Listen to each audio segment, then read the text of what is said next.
ressources va diminuer. Et ça, c'est déjà en cours. Et donc ça va se poursuivre et il y a une nécessité de regarder les choses en face et de prendre les mesures qui conviennent. L'idée de guerre de l'eau n'est pas à écarter si les pouvoirs publics ne sont pas en mesure d'organiser cette sobriété de consommation d'eau.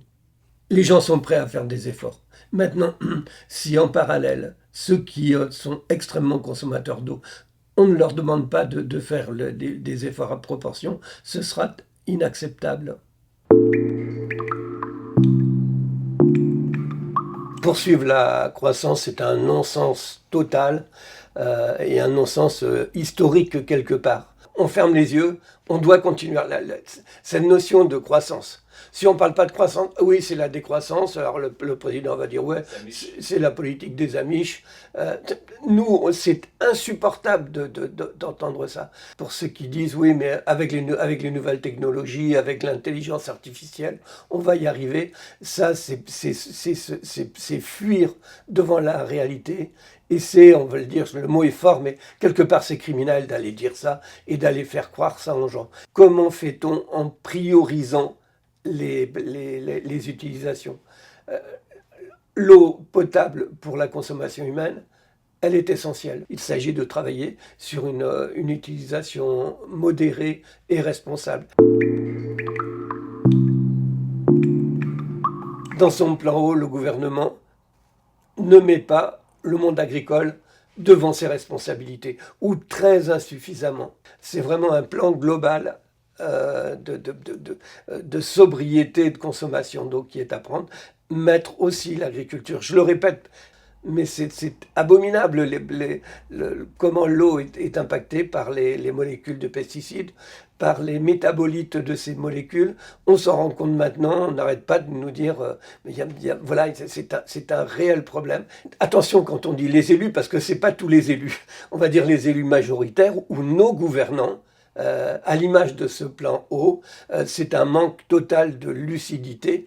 Et derrière, il y a leur logique, leur culture du libéralisme qui fait dire mais le marché va tout résoudre. C'est une révolution qu'il faut mettre en œuvre, une révolution pacifique.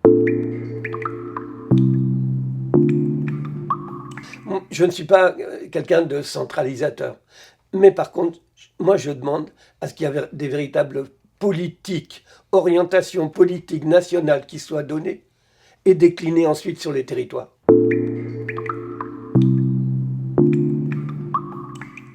Il y a aussi le rôle du grand syndicat agricole, FNSEA pour ne pas le nommer, qui véritablement pousse le gouvernement, et le gouvernement qui, de toute façon, est à l'écoute de ce syndicat avec du gros lobbying qu'il y a derrière. C'est scandaleux, et face aux choses qui sont scandaleuses, eh bien c'est de la mobilisation. Et moi je trouve très saines ces mobilisations-là, dans la mesure où elles ne sont pas gangrénées par de la violence. Il n'y a pas d'avenir dans l'élevage industriel. Alors il y a certains qui voudraient, jusqu'aux boutistes, qui voudraient qu'on consomme pratiquement plus de viande.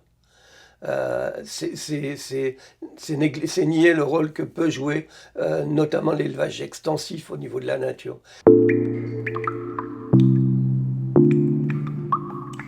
Dans les villes, il y a les consommateurs, dans les campagnes, il y a l'eau.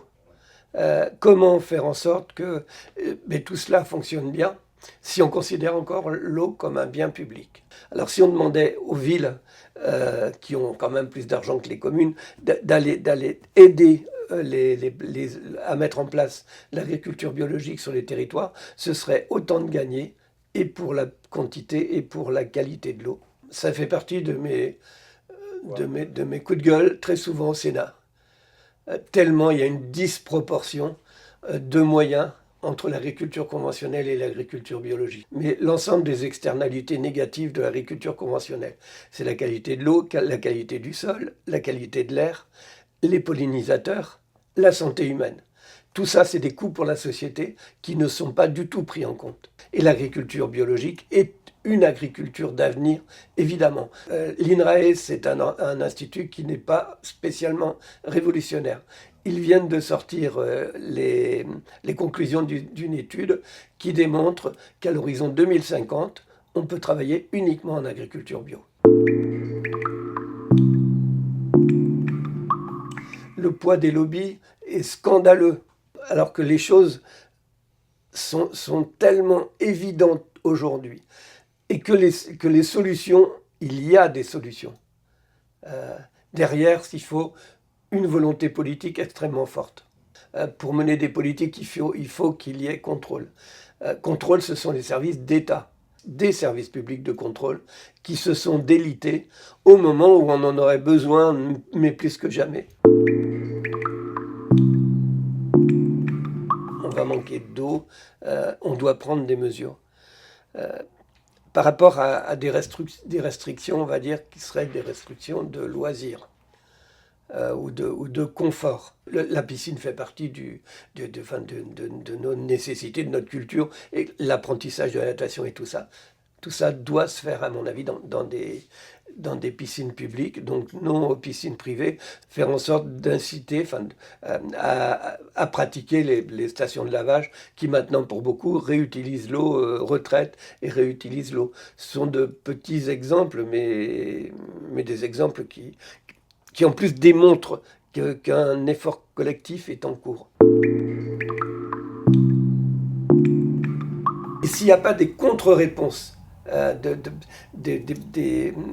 d'autres partis politiques pour dire la vérité aux gens, mettre les gens devant leurs propres responsabilités sans les pointer du doigt, on risque d'avoir des régimes forts, dictatoriaux,